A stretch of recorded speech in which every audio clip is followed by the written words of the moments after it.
Hi everyone, welcome to my YouTube channel. My name is Amarachi and I'm a grad student in the US. On this channel, I share useful tips about moving to the US as well as documenting my grad school journey. If this is something you'd be interested in, please consider subscribing. In today's video, I'll be sharing useful tips about the US student visa interview. If this is something you're interested in, please keep on watching.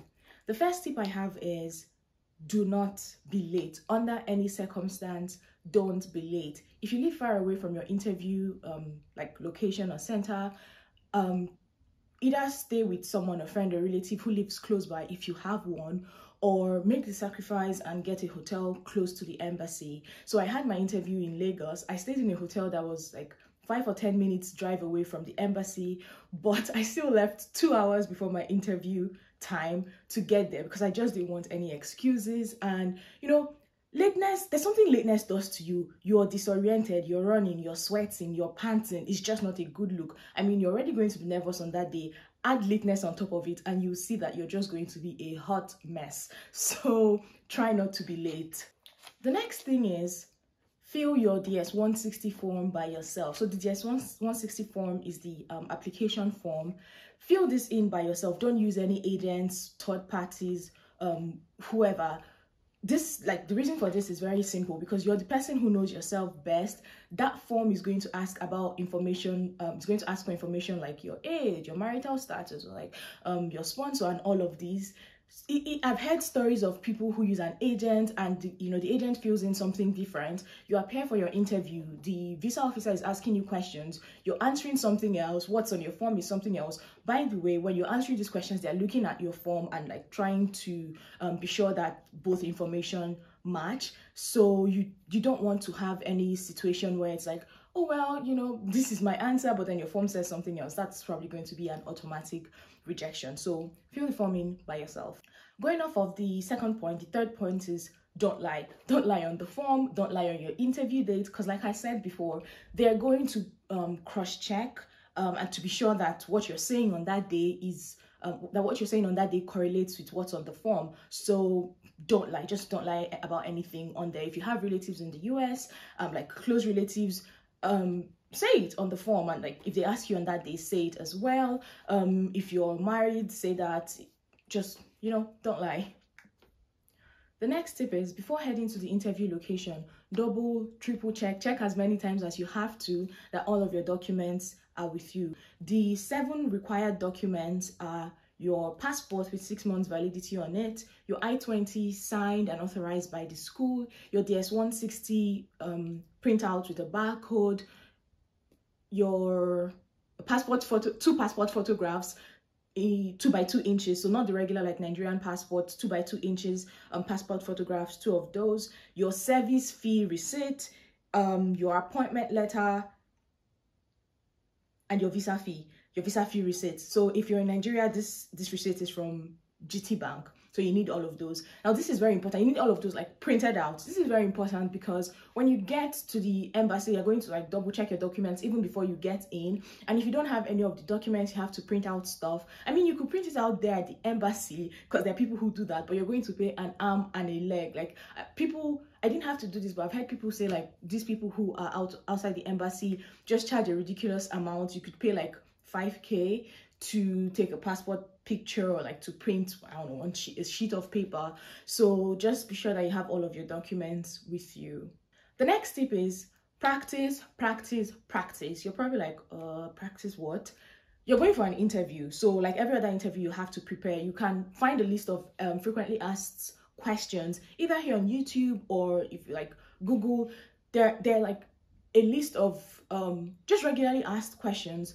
Practice with these questions. So write out the questions, have an answer ready. It's not just enough to have these answers ready in your head. Find someone who you can actually practice with. So the person would ask you the questions and you prepare your answers, because it's one thing to just think in your head that you know something, but when you open your mouth and actually say it out, sometimes you realize, okay, wait, my flow is not as good as I thought it was going to be, or my answer is not very convincing. So practice as much as you can.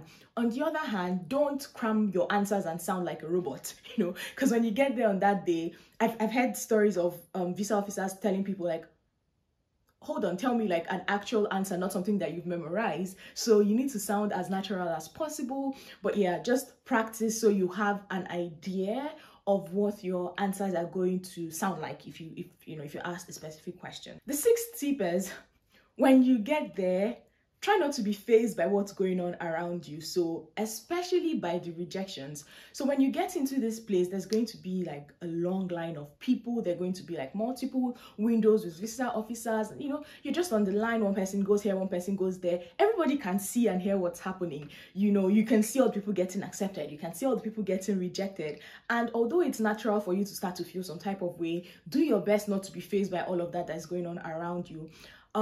At my own interview, I was standing in line, and it was a lady who interviewed me.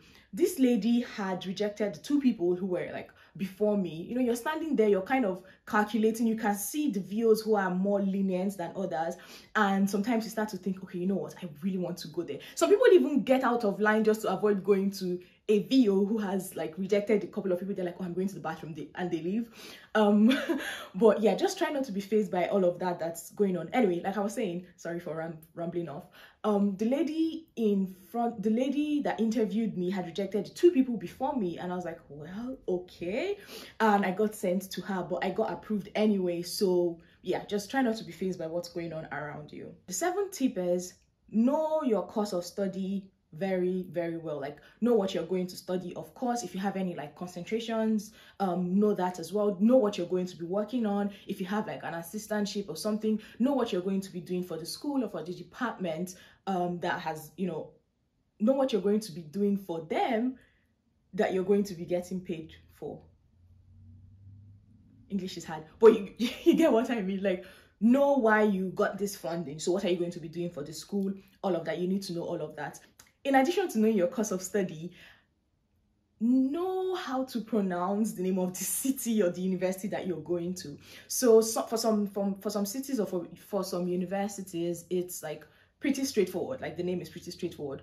But sometimes the names of the cities are not really pronounced the way that they're said. So if you're not sure, please do some research, check on YouTube for how to pronounce the name of the city or the university. I just feel like that's a red flag if you say you're going to this place and you don't really know how to pronounce it correctly. So yeah, make sure you do that. Okay, the eighth thing is dress comfortably. For guys, you don't need to wear a suit, but maybe like just a shirt, a long sleeve shirt and some trousers would do. For ladies, you can wear whatever you're comfortable in. Probably don't wear heels because you'll be standing for a long time. I wore a dress and flat shoes. So dress comfortably. When you're dressed comfortably, you have one less thing to worry about. Also, speak confidently. Look them in the eye. Look the VO in the eye. Don't look up, don't look down, don't look away. Look them straight in the eye and speak confidently. The ninth tip is, pay attention to the questions that are being asked for two reasons. First, so you don't like blot out the wrong answer or blot out the answer for a different question that you were not asked. And the second reason is, yeah, nobody prays for it, of course, or nobody hopes for it. But in case you get rejected, if you're paying attention, you probably can tell what went wrong, or you probably can tell like what the visa officer wasn't convinced about. And in your preparation for your next trial, you work towards like fixing that problem and, well, hoping for the best. This is not to say that every rejection like has a specific reason, because sometimes it's just vibes. It's up to the visa officer. But yeah, you could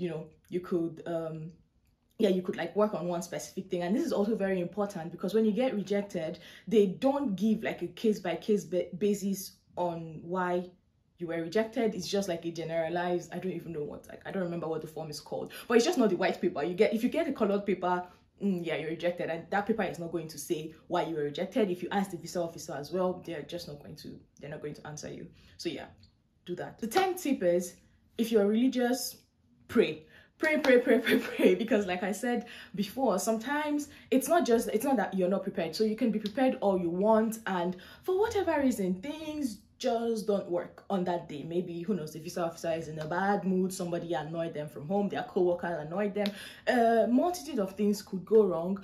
But yeah, just pray that everything goes well, pray for grace and favor, and hope for the best. The 11th tip is, if you try and you're rejected, even though it feels really bad and it sucks, just know that it's not the end of the world. Sulk a little bit, but put yourself together and try again. I'd advise against trying like ASAP. Probably give yourself some time, just a little while, to put yourself together. Be sure that you've worked on the deficiencies that might have caused the rejection, and then, you know, try again. The last tip is, if you get your visa approved and you're on a time crunch, you can actually ask the visa officer if you can get your visa earlier.